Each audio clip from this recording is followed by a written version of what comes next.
네, 여러분들 안녕하십니까, 평장입니다. 오늘도 루나 소식부터 알아보도록 할 텐데요. 점점 이 루나의 영향력이 조금씩 낮아지고 있다는 판단을 하고 있습니다. 그럼에도 불구하고 루나는 좀 변칙적인 이런 움직임을 가져간다든지 이런 내용을 조금씩 진행하고 있기 때문에 첫 부분에 말씀드린다는 것을 여러분들한테 안내드립니다. 어제자에 안내드린 것은 18일에 이 거버넌스가 통과가 되는지 그런 것들을 공개한다라고 나와 있었습니다. 그래서 오늘 본문을 읽어보면은 18일이라는 날짜가 생략이 되었고, 단지 이 문서에서 어디에서 승인을 받았다라는 말이 나와 있습니다. 여기서 사람들의 말에 따르면은 사실 거버넌스는 중요하지 않다. 그냥 도건이 할 것인지 말 것인지 그게 중요하다라는 말이 떠돌고 있습니다. 그래서 테라스테이션 쪽에서도 아무 거버넌스도 볼 수가 없고요. 공식적인 오피셜은 없지만 일단은 진행되는 것 같다라는 것이 저의 생각입니다. 아시아 시간으로 18일, 오늘에 해당하는데 아마 내일자 되면은 이 내용이 정리가 될 거고요. 제가 특별한 소식을 찾아볼 수가 없어서 업계의 반응을 봤는데 두 글자로 정의가 된다고 합니다. 싸늘. 네, 싸늘하다라는 게 되겠죠. 이게 민심이 좋지도 않고 어떻게 진행될지도 모르겠지만 일단은 진행이 된다면은 제가 전해드릴 수 있는 소식도 늘어나서 좀 기분이 좋겠네요. 그리고 이 사진은 요즘에 떠돌고 있는 말인데, 예전에 건도라는 이분이 자신의 딸 이름을 권루나 이런 식으로 지었는데요. 이번 사건이 있은 직후에 해외에서는 그럼 그 딸의 이름은 이제는 루나 클래식, 그리고 한국말로는 건루클이 되는구나, 이런 짤도 있습니다. 너무 심각하게 생각하지 마시고 그냥 밈이라고 생각을 해주시고요. 자, 그럼 요즘 지표를 뭐를 봐야 되냐? 비트코인도 정말 일봉상 보면은 진짜 그냥 바닥에서 상승 하락도 없고 그냥 그 자리에서 그냥 도돌이표로 진행되고 있는데, 그럼 요즘 같은 장에서는 무슨 차트를 봐야 되나 이런 생각을 하실 텐데요. 이런 장일수록 뉴스 등이나 증시를 참고하시는 게 좋겠습니다. 맨날 도돌이표로 그냥 그 자리에서 그냥 반복하는 비트코인 차트보다 이렇게 조금이라도 좀 차트가 다른 나스닥 같은 증시를 확인하는 게 낫다라고 생각합니다. 나스닥에선 뭐가 다른가? 비트코인은 저점을 올려준다든지 그런 움직임이 많이 보이지는 않죠. 그래서 일봉상 보면은 그냥 그 자리에서 횡보를 하는 움직임을 가져가고 있고요.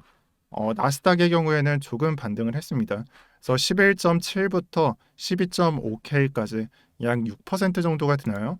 네, 7% 정도가 되네요. 이 7% 반등한 모습을 보고 있고, 다만 저의 생각으로는 그냥 DCB에 불과하다라는 생각을 하고 있습니다. 이건 나스닥도 좀 똑같은데 특히나 비트코인은 좀 DCB의 영향이 좀 큰 것 같다라는 생각을 하고요.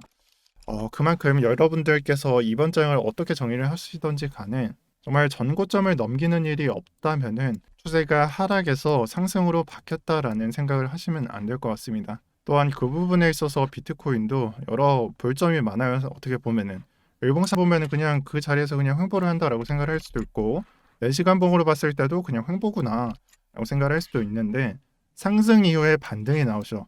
반등 이후에 체크를 할 수 있는 거는, 만약에 여기서 하락한 다음에 반등이 나왔어요. 우리는 이 차트를 보고 있죠. 그러면은 반등세로 관찰을 하면서 이제 상승 포인트로 전환을 할 수 있구나 라고 볼 수 있는 거는 전고를 넘길 때예요. 그러면은 지금 시점에서는 전고를 몇 개를 체크를 할 수가 있죠. 만약 비트코인의 차트가 내일 오전 9시에 이 부분을 마감을 시켰다면은 전고로 넘길 부분은 1번, 2번, 3번, 여기도 체크를 해야겠지만 너무 많으니까 하나, 두 개, 세 개 있다라고 보시면 됩니다. 자, 그러면은 반등 포인트에 있어서 거기까지 극복을 한다면은 이제 추세가 바뀔 가능성을 보여준다라고 해석을 하시는 게 좋아요. 그러면은 지난 장을 그렇게 한번 봤을 때 어떻게 적용이 될까요? 이 부분에 있어서 한 번도 전고를 넘기는 포인트가 없었죠. 그냥 작게 넘기거나 아니면 거기서 그냥 저항 맞고 그냥 여기서 박스권에 갇히는. 근데 유일한 포인트가 있었다면은 3월 초부터 3월 말까지 들어 올렸던 장입니다. 자, 그러면 여기 포인트랑 여기 포인트랑 별반 다를 게 없어요. 만약에 반등이 나와서 제가 말했던 31.3하고 32.5K였죠. 5나 6이나 그 정도가 되는데, 거기까지 반등이 나오면은 그 부근에서부터는 그냥 DCB가 아니라 추세가 뒤바뀔 수 있는 그런 포인트가 될 수도 있다. 그런 가능성을 조금은 포함시키고 있다라고 보시면 돼요. 이 포인트도 그런 가능성을 보여줬던 장이에요. 다만 이 매물대를 못 넘기면서 지금의 하락을 보여준 모습을 볼 수가 있죠. 그래서 여러분들께서 장을 보실 때 가격적으로 보시고요.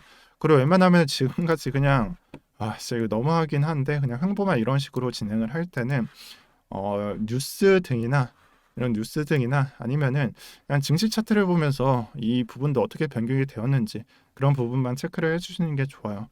그리고 장을 이렇게 좀 지루할 때는 우리가 평소에는 장을 뭐 10번을 봤다라고 생각을 해본다면 절반으로 줄이셔도 되고요.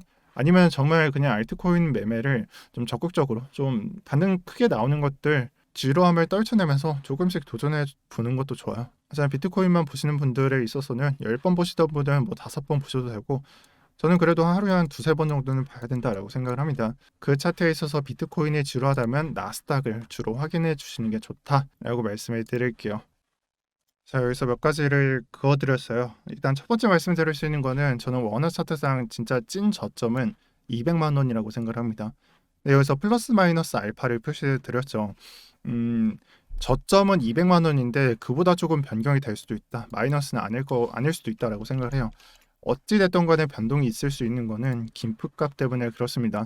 그래서 김프가 정말 하락을 할 때 테더가 이런 식으로 하락을 하는데, 그래서 김프가 알파로 끼어버리게 되면은 저점이 좀 변경이 될 수도 있어요. 그래서 이 부분이 조금은 다를 수도 있다라는 걸 말씀을 드리고, 정말 최대로 봤을 때는 한 20만 원 정도, 한 10% 미만 정도 김프 고려하시는 게 나을 것 같다라고 봅니다. 그걸 하락할 때 김프가 오히려 안 낄 수도 있고요. 어떻게 되면은 그냥 진짜 이런 식으로 그냥 줄줄이 흐른다라고 표현을 하는데, 전형적인 숏 자리가 이런 자리죠. 그냥 한 번에 빼는 자리.